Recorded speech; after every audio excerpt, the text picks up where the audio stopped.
It's 4:12 a.m. Deep in the jungle near the Gulf of Venezuela, the silence breaks. Inside the dim cabin of the E-2D Hawkeye called Vulture 04, a harsh alarm suddenly screams through the headsets. The crew freezes for a second. They know this sound. It means someone has locked a missile radar on them. No warning, no buildup, just a sharp, violent tone cutting through the dark, telling them they may have less than a minute to live. At the same moment, far below them, a Venezuelan S-1252TM battery has just switched on its radar. The operators think the Hawkeye is in range. They believe they finally caught a US aircraft by surprise. They have no idea that turning on that radar has already exposed their exact position. In the cockpit, the pilot grips the controls. He hears only the alarm and his own breathing. One wrong move and the plane goes down. One right move buys them a few more seconds. But what comes next will decide everything, and no one on board knows if they will make it out. What happened in that moment was not just another radar lock. It carried weight far beyond one plane and one missile battery. That lock came during Operation Watchtower, a mission that the Pentagon described as a counter-drug effort. But everyone in the region understood it was much more than that.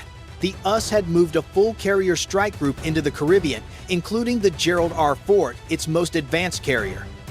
Alongside it were destroyers, a P-8A, patrol aircraft, and hundreds of sailors and aviators who had been told this area was now a high-risk zone. The Gulf of Venezuela had become a tight pressure point. Every flight path mattered, every radar sweep mattered, every mistake could turn into an international crisis.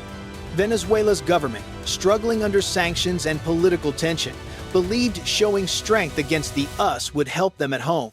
They also believed their upgraded S-1252TM system, supported by Russian advisors, could send a message. They wanted to prove that the Caribbean was not fully under US control. But for the crew of Vulture 04, this was not about politics. Inside that dark cabin, they cared about staying alive and keeping the group safe. The Hawkeye wasn't just another aircraft. It was the eyes and ears for every ship and jet in the Ford strike group. If it went down, the entire group would lose its early warning shield. It would leave a massive blind spot at the worst possible moment. That is why the lock mattered so much. If the Hawkeye fell, the Ford and every crew member on its deck would be more exposed than anyone wanted to admit. For Venezuela, even trying to hit a Hawkeye was a gamble.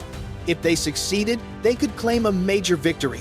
If they failed, they risked losing a valuable air defense system, something they could not easily replace. The S-1252TM battery they deployed was one of the few modernized units they had. Destroying it would not only weaken their defenses but also send a message to their allies that radar silence did not protect them against modern attacks. This is why that radar lock shook the region. It wasn't just a military moment, it was two sides testing each other under the surface. One side trying to push the line, the other ready to push back harder. In the Caribbean, every move has meaning, and every signal turns into a statement. When the Venezuelan radar turned on, it became a direct challenge to the Ford strike group, a challenge the US could not ignore. As the tension grew in the sky, the people watching from command rooms on the ships knew exactly what was at stake. A downed Hawkeye could ripple through Washington, Moscow, and Caracas in minutes. A destroyed missile battery could do the same. No matter how the next 60 seconds played out, the situation would change the balance in the region. If you were watching this moment live, what would you think? Was Venezuela daring or reckless? Was the US right to stand firm? Before we move on, tell me what side you think acted first in this standoff. Press 1 if you think Venezuela crossed the line, or press 9 if you believe the US was already expecting this fight. Inside Vulture 04, the alarm kept screaming. The crew moved fast, saying almost nothing. The sensor operator leaned toward his screen, the glow lighting his face. One line confirmed it. A ground radar had locked onto them, close enough to fire. The look he gave the others said everything. The pilot pushed the throttles forward and pulled the aircraft into a hard dive. The Hawkeye shook as it dropped. Loose gear slid across the floor. The pilot felt pressure against his chest as he performed a split S, one of the few moves that might break the lock. The co-pilot fired chaff and flares, filling the sky with bright strips meant to confuse the radar. No one knew if it would help, but it bought a few precious seconds. At the same moment, the Hawkeye's systems reacted. The aircraft was a flying command node, and its electronics worked faster than any human. In less than a second, the radar source was marked, triangulated, and sent through Link 16. On the Ford, a red symbol appeared on screens. On the Farragut, sailors shouted for the tactical officer as the same threat flashed into view. 40 miles away, in the still cockpit of Firebrand 302, the pilot saw his display update. A bright icon appeared with a simple message: ground radar lock. Engagement approved. He tightened his harness, turned the jet toward the coordinates, and prepared to fire. Radio traffic stayed short and calm. No one wanted extra noise. The pilot checked his AGM-88G, built to hunt radar signals. As long as the radar stayed on, it would track it. Even if it shut down, the missile remembered the last position. Back in Vulture 04, the pilot leveled the aircraft as the sea rose into view. The alarm tone shifted, meaning the lock was weakening. It was a good sign, but nobody relaxed. They knew the Venezuelan crew could still fire out of fear. Firebrand 302 lined up on target. The pilot took one steady breath and pressed the launch button. The missile dropped, ignited, and shot forward. On his screen, its icon streaked across the map. The first response was in motion, and the next seconds would decide what happened to everyone in the sky and on the ground. The moment the missile left Firebrand 302, the fight changed. In the Venezuelan jungle, the S-1252TM crew watched their radar screen expecting the Hawkeye signal to fade. Instead, a new marker appeared, moving fast. For a second, they thought it was an error.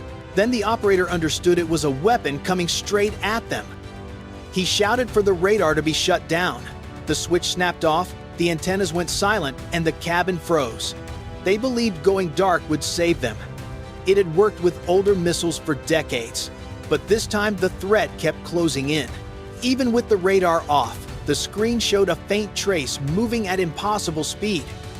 Out at sea, Firebrand 302 stayed locked on course, the pilot watching the missile icon streak over the coastline. On the Ford and Farragut, officers leaned over their displays, tracking the bright line racing inland. No one spoke unless they had to. Everyone understood they were seconds into a chain of events no one could stop now. Inside the Venezuelan battery, someone stepped outside, hoping to see something in the sky. There was nothing. No smoke. No sound. Just thick jungle and the growing fear of knowing they had lost sight of the battle.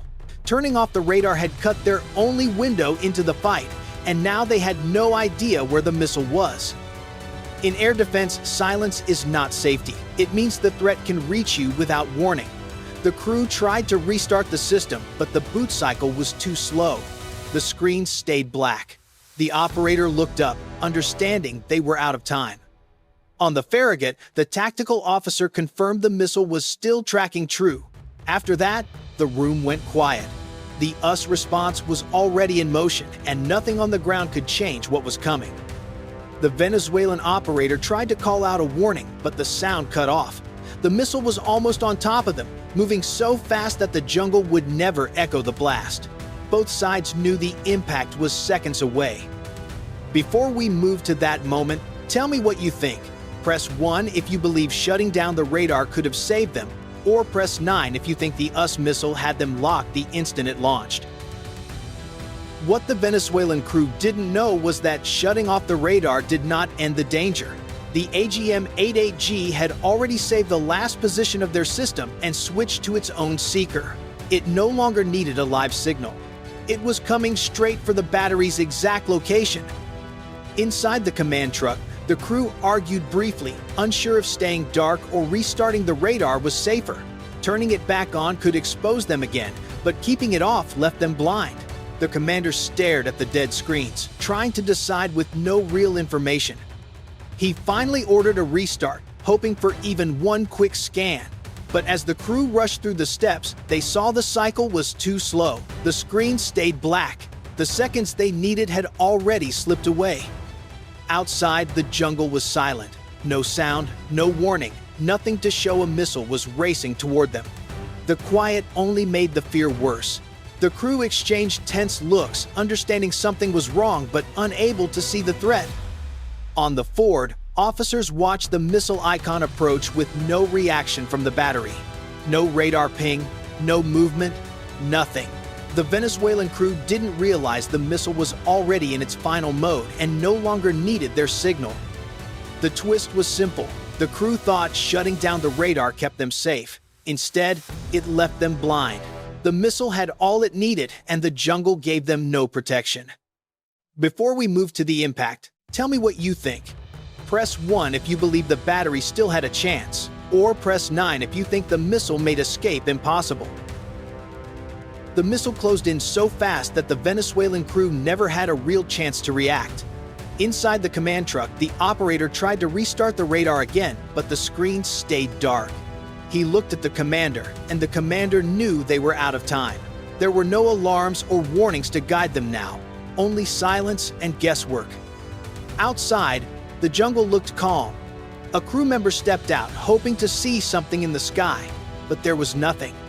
No smoke trail, no jet sound, no light. The missile was moving too fast for human senses to detect. By the time anyone could see it, the strike would already be happening. On the Ford, the combat room watched the missile's icon reach the last point on the screen. Every officer leaned in, knowing the hit was seconds away. No one spoke. Firebrand 302 continued its turn, the pilot tracking the impact through his display. He could not see the target with his eyes, but the data was clear. The missile was almost there. Inside the battery truck, someone whispered, "It's here." Those were the last words. A flash of white light cut across the windows, followed by a violent blast that ripped through the vehicle. The explosion tore the radar unit apart, sending debris into the trees and shaking the ground. Smoke and dust filled the air as the fireball faded. On the Ford, the symbol on the screen vanished. The status changed to "Impact Confirmed." The captain simply said, "Threat removed." There was nothing else to add. The danger to Vulture 04 and the rest of the group was gone. Firebrand 302 climbed back toward its patrol height. The pilot watched the display clear and understood how fast the situation had flipped. One radar signal, one wrong move, and the entire engagement ended in less than a minute. Inside Vulture 04, the alarm finally went silent. The crew sat in the dim cabin, breathing hard, realizing how close they had come. The pilot brought the aircraft back on course, and for a moment, no one spoke. They all understood that a few seconds had made the difference between surviving and vanishing from the sky. When the radar battery went silent, the effect spread far beyond the jungle. The destroyed S-1252TM was one of Venezuela's few upgraded air defense units, and losing it in seconds showed how quickly the balance in the region could shift. Smoke rose above the trees, marking where the fight ended. The entire engagement lasted under a minute, sending a clear message. On the Ford, officers reviewed the strike. The Hawkeye detected the threat, the network reacted instantly, and the missile reached its target without delay. It proved that modern combat depends on speed and data as much as on weapons. When the network moves fast, the threat disappears just as fast. In Caracas, the loss caused immediate concern. The battery had been one of their most modern units, supported by Russian advisors, and was meant to show strength. Instead, it lasted only moments after revealing its position. Officials argued whether they misjudged the US response or overestimated their own system, but the result was the same: it was gone. In Moscow, analysts focused on how the missile kept tracking even after the radar shut down. The seeker, the timing, and the network linking the Hawkeye, the jet, and the ships left the battery no chance. The old belief that turning off the radar could save a crew no longer applied. In Washington, the message was clear: the US could act quickly and with precision anywhere in the Caribbean. Older or lightly upgraded systems stood little chance against modern weapons backed by a full sensor network. For others watching, this was a warning. For the crew of Vulture 04, the aftermath felt personal. They stayed on mission knowing how close they came. A few seconds slower, and they would not be flying. The engagement showed how fast modern battles begin and end, and how the next one may move even faster.